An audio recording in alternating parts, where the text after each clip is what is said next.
दोस्तों आपके साथ एक बहुत ही इम्पोर्टेंट जीएसटी का रिलीफ शेयर करने जा रही हूँ। ये आपके काफ़ी काम आने वाला है। आप भी इस तरह की प्रॉब्लम सफ़र करते हैं या एज अ कंसल्टेंट अगर आप किसी क्लाइंट के साथ इस तरह की प्रॉब्लम देख रहे हैं तो आपके लिए बहुत ही इम्पोर्टेंट ये रिलीफ रहने वाला है। बहुत ही अच्छा इसमें जजमेंट सुनाया गया है किस तरीके से आपको एज अ परचेज़र कई बार फेस करना पड़ता है। अपने सेलर की गलतियों के द्वारा आपका रजिस्ट्रेशन तक कैंसिल कर दिया जाता है।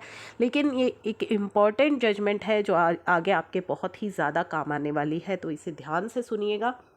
दोस्तों जो हमारा पेटिशनर है उसने फाइल की एक पेटिशन अगेंस्ट द ऑर्डर जो कि 5 अप्रैल 2021 को एक ऑर्डर पास किया गया बाय एडिशनल कमिश्नर के द्वारा, वेयर इन जो हमारा एडिशनल कमिश्नर है उसने रिजेक्ट किया पेटिशनर की अपील को। Questioning the order passed by learn proper officer rejecting the petitioner application को रिजेक्ट किया गया जो उसने रिवोकेशन के लिए लगाई थी 7 जनवरी 2021 को। क्यों उसका रजिस्ट्रेशन कैंसिल किया जा रहा था, आप ये कारण समझिएगा और आप इससे रिलेट ज़रूर कर पाएंगे और कितनी अच्छी इस पर जजमेंट आई है वो आप सुनिएगा। तो दोस्तों पेटिशनर जो है वो एक बिजनेस उसका जो था manufacturing and trade off polyvinyl chloride pipes iron scraps का उसका बिजनेस था और उसको एक शो कॉज नोटिस इशू किया गया for the cancellation of registration. किस बेसिस पर उसका रजिस्ट्रेशन कैंसिल किया जा रहा था, रजिस्ट्रेशन की किस ग्राउंड पर था कि registration has been obtain by means of fraud, wilful misstatement और सुप्रेशन ऑफ फैक्ट्स।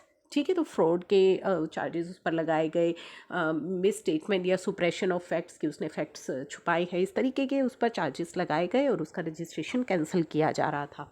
क्यों किया जा रहा था, चलिए किस बात पे किया जा रहा था। पेटिशनर कंटेंडेड दैट जो सेक्शन 16 है एंड रूल 21 है ओजीएसटी रूल्स का, देयर इज़ नो प्रोविजन, उसमें कोई ऐसा प्रोविजन नहीं है विच enables the cancellation of registration of purchasing dealer for any fraud which is committed by the selling dealer. अगर सेलिंग डीलर का कोई फ्रॉड है उसकी वजह से आप परचेजर का रजिस्ट्रेशन कैंसिल नहीं कर सकते, इस तरह का कोई भी प्रोविजन नहीं है।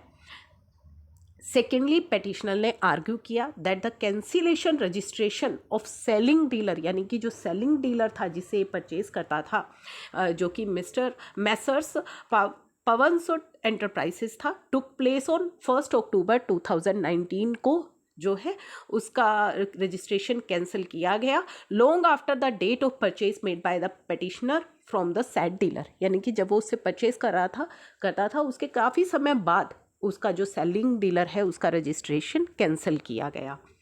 Therefore, it was submitted that on the date of purchase taking place, there was no way that petitioner would have known that at some future point in time, the registration of selling dealer was going to cancel। तो आप मुझे ज़रूर बताइएगा, यहाँ petitioner का कहना है कि जब आप किसी से परचेज कर रहे हैं तो आपको ऐसा कुछ भी जो है नहीं होता। उस समय आपको ये नहीं पता कि फ्यूचर में किसी वक्त पर जा कर के आपके सेलिंग डीलर का किसी फ्रॉड के या किसी भी वजह से जो रजिस्ट्रेशन है वो कैंसिल होने वाला है। तो ऐसा तो कभी कोई प्रेडिक्ट नहीं कर सकता है।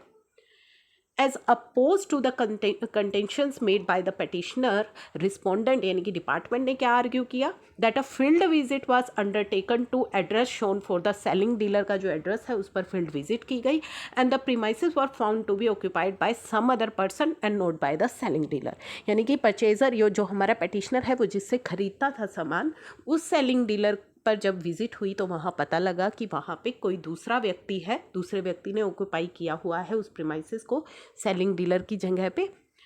From the sad visit which was undertaken जो कि 1 जुलाई 2019 को हुई थी, कंक्लूजन ड्रॉ किया गया कि जो transaction entered into by the petitioner with the selling dealer in April and August 2018 was fake transactions।